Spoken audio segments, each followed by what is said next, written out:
Hello, I'm coming to you today from right in front of Piestewa Peak, which used to be called Squaw Peak. It's in central Phoenix, and it is very gorgeous on a day like today.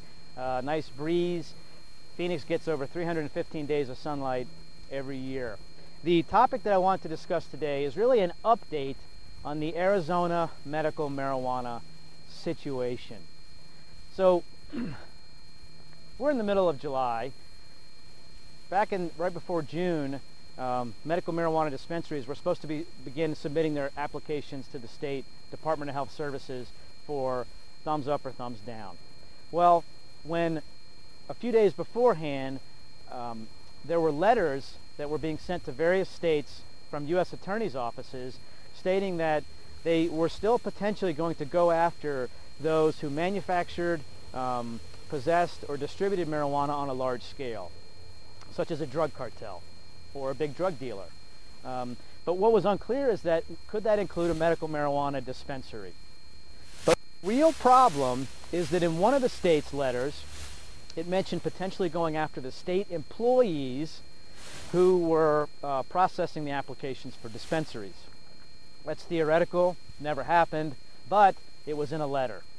So Jan Brewer, our governor, got concerned and decided to file a lawsuit against the feds. Right or wrong, that lawsuit exists, and it exists because Arizona wants clarification. What are the ramifications?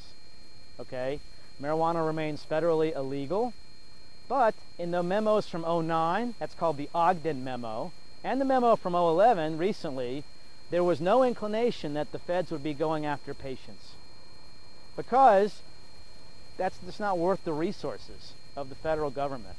Shouldn't be worth anybody's resources. These are patients with debilitating conditions such as HIV, AIDS, cancer, chronic pain, multiple sclerosis. I mean, give me a break. The research that has been done has shown excellent benefits from medical marijuana for those conditions. And I think based off of those two memos that, you know, patients are fine. The additional concept is that Arizona is still allowing patients to get their ID cards. Arizona MMC, our doctors are evaluating patients, if they qualify, certifying them based off their medical records and exam for the ID cards, and the ID cards are still being forthcoming from the state. So that component is still in effect, and patients can get their medication. They can grow it themselves, they can get it from caregivers who are registered with the state, or they can get it from other patients. And the specifics of that is on the Department of Health Services website. Kind of lays out how much you can grow, you know, how much you can get from other folks legally, you know, things like that. So that's where we stand. Recently, the DEA and Department of Justice came out with a ruling that was 9 years in the making, saying that medical marijuana has no benefit. Now, 3 days after that, the White House says, yes, it does have some benefit. So it doesn't make any sense. The DEA and Department of Justice have done that twice before, so now it's 3 times that they've said medical marijuana has no benefit. First time the ruling took like 17 years. I think the second time it was like 6 years. This time it was 9.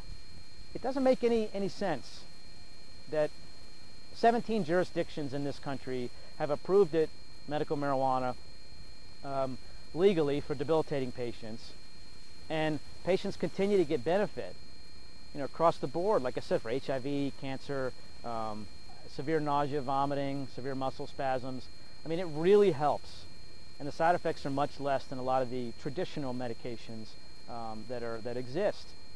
So then the White House comes out and contradicts what one of the branches of the government studies, you know, refuted. It's really, I think we know it works. I think that more and more states have it on the referendums to approve it.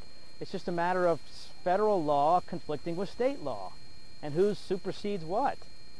So it's still being worked through, but the benefit, the good news is that patients in Arizona are still benefiting from the law from November 2010. They just have to work out, you know, getting things squared away between federal and state. You know what I mean? So there you have it. Check us out on the internet at ArizonaMMC.com. We have a great blog. We have an easy sign-up process for patients. We will get your medical records for free. We will scan in your documents. We will help you upload them to the state. Everything has to be online, and we'll do it all for you at the office be one low price for the evaluation. Everything else is free. Thank you very much. Have a great evening. Oh, by the way, our phone number toll free is 855-AZ-ID card. That's 855-294-3227. Thank you.